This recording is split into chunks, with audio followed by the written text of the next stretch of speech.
Welcome to 2K Moms Kitchen. இது number 26 mini vlog.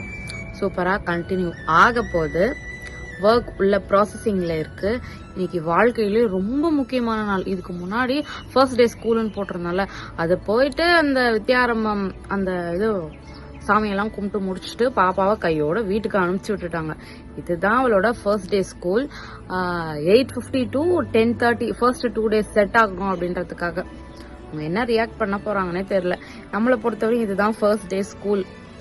என்ன நடக்குதுன்னு பார்ப்போம். அவங்க டேடி ஆஃபீஸ் போனதுக்கப்புறம் பாப்பா கூட்டு போய் ஸ்கூலில் விட்டுட்டு மதர் ஒர்க் ஸ்டார்ட் ஆகுது போல் இருக்கு. இதுக்கு மேலே தான் நமக்குலாம் 4வது இன்னொரு பர்னர் இருந்தால் கூட 10வது போல் இருக்கு. 3த்துலேயும் 3 வேலை நடந்துட்டுருக்கு. இன்னொன்று இருந்தால் அதில் வச்சு தோசையும் ஊற்றிட்டு இருந்திருப்பேன்.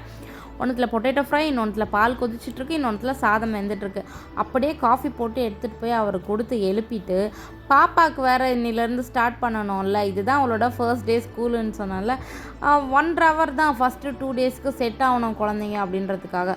சுண்டலும் பாயில்டு எக்கும் வச்சு கொடுத்துருந்தேன். அதுக்கடுத்து என்னோடய ஹெல்த்தை நான் பார்க்கணும்ல, அதுக்காக பூசணிக்காய் ஜூஸ் எடுத்து குடிப்பேன். ஸ்டார்டிங் பண்ணிகிட்டு இருந்தேன். இது திருப்பி கண்டினியூ பண்ணுறேன். நடுவில் வேறு டிஃப்ரெண்ட் ஜூஸ்லாம் குடிச்சிருந்தோம். இது குடிக்கிறதுனால என்ன பயன்கள் இருக்குது அப்படின்றத நீங்களும் சர்ச் பண்ணி பாருங்கள். எனக்கு ரிசல்ட் இன்னும் நல்லா வந்ததுக்கப்புறமா நான் உங்களுக்கும் ஷேர் பண்ணி விடுறேன்.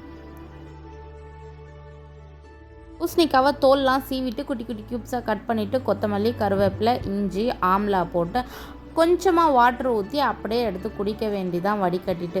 காலையில் பிரேக்ஃபாஸ்ட்டுக்கு தோசை பண்ணியிருந்தேன். எடுத்த பொருளை எடுத்த இடத்துல வைக்கணும்ல. ஒரு பக்கம் சுண்டெல்லாம் வெந்துடுச்சு. அவனை எடுத்து அப்படியே வடிகட்டி வச்சுட்டு பாப்பாவோட புது பாட்டில் சுடு தண்ணி ஊற்றி வச்சுருந்தேன். அதெல்லாம் க்ளீன் பண்ணி எடுத்து வச்சுட்டு சாதமும் வெந்துடுச்சு. அவனை வடித்து ஒரு ஓரத்தை விட்டுட்டு நான் சாமான் கழுவுறோல் நேற்று ஒன்று பார்த்தேங்க. மூஞ்சி நல்லா கழுவுறமோ இல்லையோ டெய்லி சாமான் அத்தனை வாட்டி கழுவுறன்ற மாதிரி. இந்த ஐஃபோன் இருக்குல்ல, இப்போ நார்மல் ஆண்ட்ராய்டுனாலும் வீட்டுக்காரர் என்ன ஃபோன் அப்படின்னு சொல்லி திட்டுவேன். ஐஃபோனில் உங்கள் ஃபோன் சூடாக இருக்குது, அதனால் இப்போ ஃப்ளாஷ் ஆன் பண்ண முடியாது இப்படின்ற நோட்டிஃபிகேஷன்லாம் வருது.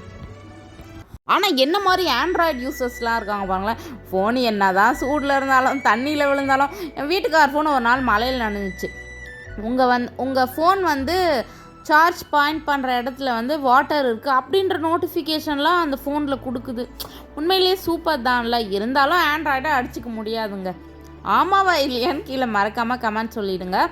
அவருக்காக லஞ்ச் பேக் பண்ணி ஒரு பக்கம் வச்சுட்டு பாப்பாவை அடுத்து குளிக்க வச்சு ரெடி பண்ணி அவளுக்கு சாப்பாடு ஊட்டி அமிச்சு டயர்டா எனக்கா அதெல்லாம் இல்லை தான்.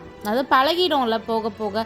திருப்பி சாமான் கழுவுற வேலை திருப்பி கழுவி முடிச்சுட்டு பாப்பாக்கும் பேக் பண்ணி அவளை ரெடி பண்ணி ஸ்கூலுக்கு கூட்டிகிட்டு போய் விடும்போதே எடுத்த வீடியோ தான் இது.